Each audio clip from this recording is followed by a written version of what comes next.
This is the Philippines.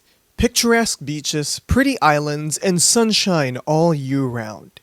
It's everyone's idea of a tropical paradise. Though of course, it isn't always that peachy, especially not if you live here. Because while it's all looking alright today, we can't be sure that it'll always stay that way.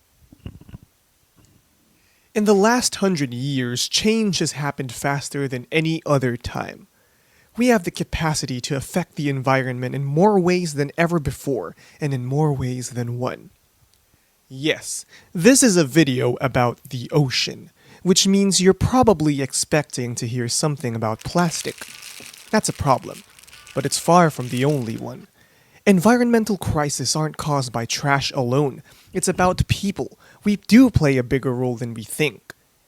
The oceans are a source of food for many people. This is true in the Philippines and other developing countries, with fish being the most important protein source.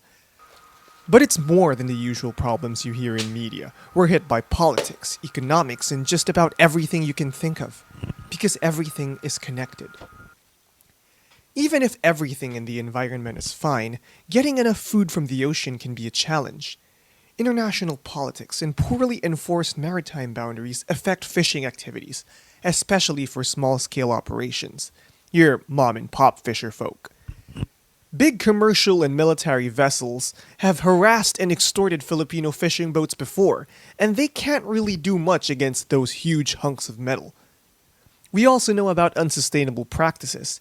Aquaculture and dynamite fishing, two very prevalent activities in the Philippines, do bring in a lot of fish, but will run the ocean dry if it doesn't slow down.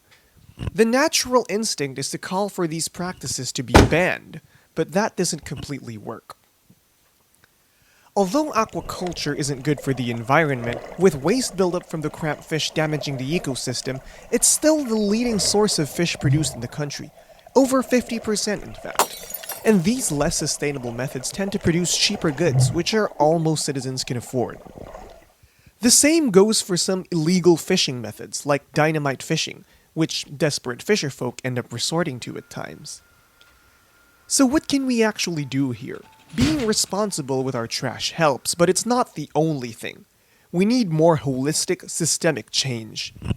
Yes, public policy that mandates protecting the environment can help, but education and poverty alleviation can go just as, if not further on this road by empowering each citizen to choose the more sustainable option over the more economical one.